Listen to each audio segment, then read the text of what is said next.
it's definitely a geo application, but is maybe less an image application in the classical way. In fact, we try to transfer GEOBIA methods to other multidimensional spaces, non-image spaces.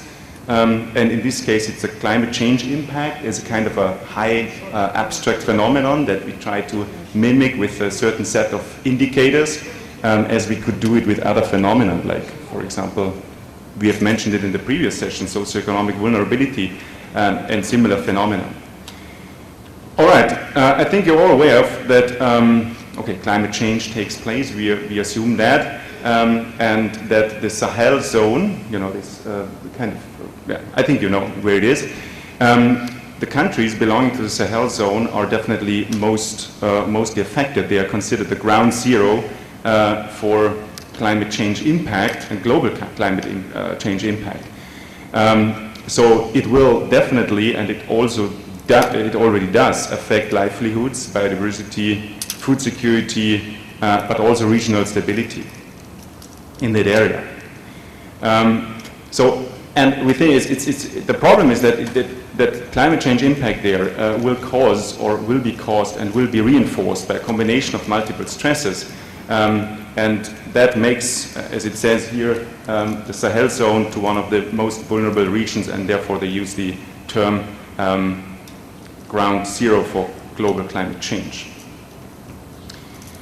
So this is the study area. Basically, it's not the entire Sahel zone, but it's the so-called SILS country. This is it's called the Permanent Interstate Committee for Drought Control in the Sahel. So it's basically about 17 countries.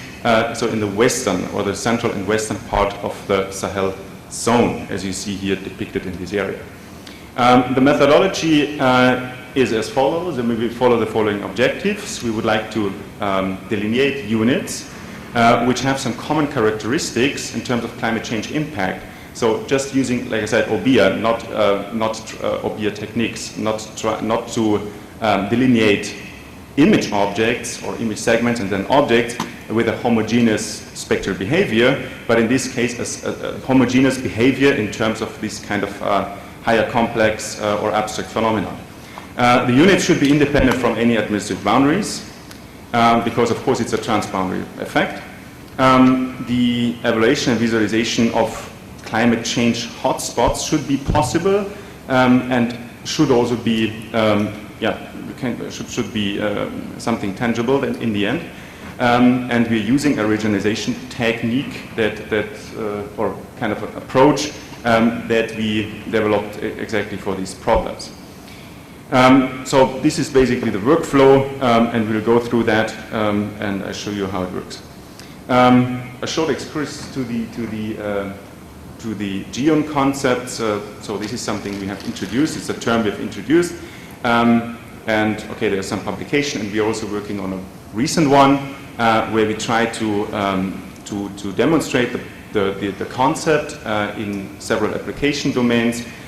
So basically what we do is leaving a little bit the GEOBIA or BIA concept towards the OBA, so object-based analysis. In this case, it's not a multidimensional imagery, but it's a multidimensional problem or indicator space with all the, okay, we can discuss many things about that with pro and cons, but basically this is something we are following at the moment.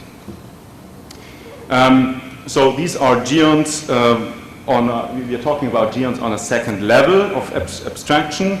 So these are basically conceptual field objects. These are not objects which you can basically see, but this is something which can be constructed. But it has some political, or let's say it has some meaning in terms of management or policy, because if you're talking about the phenomenon, for example, of vulnerability to flood events, there must be some management activities going on. And you have to place some measures, and so therefore you have to have a certain unitization of space, and this is what we are doing.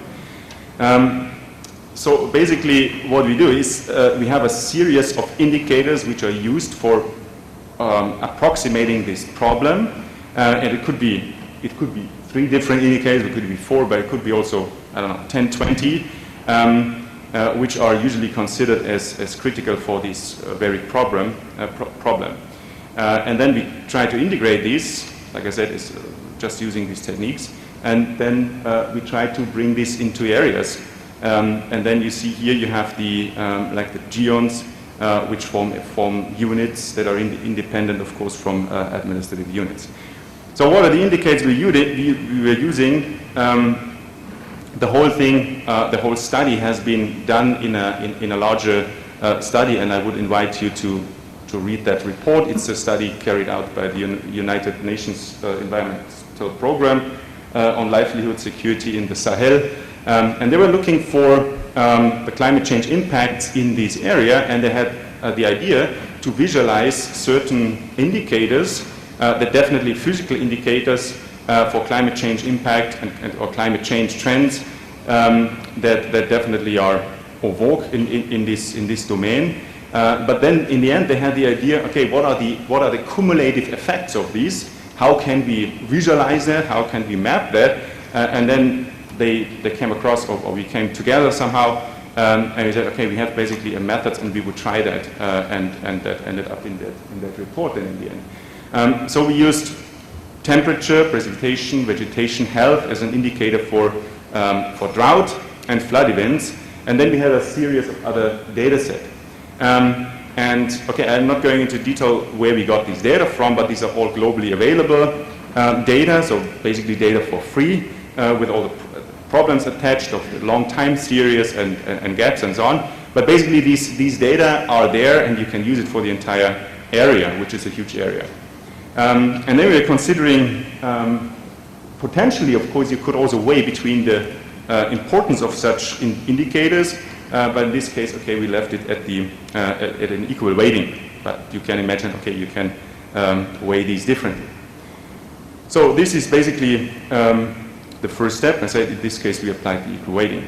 So this is just a subset of how it looks like. This is one of the indicators. In this case, it's seasonal temperature trends over over that period of time, several decades. The same with precipitation trend, and we also did this for the other indicators. And then, so what's the workflow? We have these input data sets. We are doing regionalization, object-based regionalization. Basically, we're using recognition as we would use it for image data, applying regionalization techniques.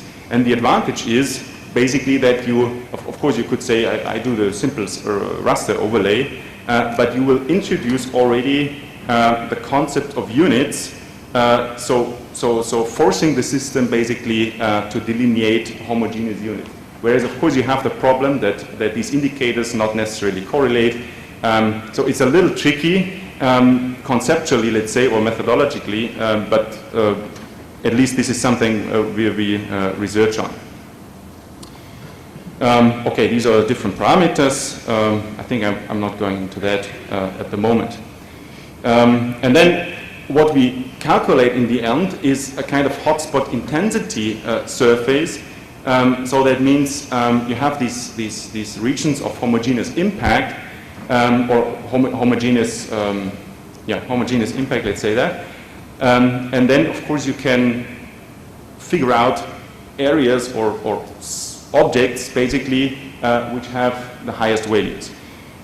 So just as a classical thresholding, but in that case, as you work with objects, you have larger homogeneous areas, and you have and you can really localize this over the continent.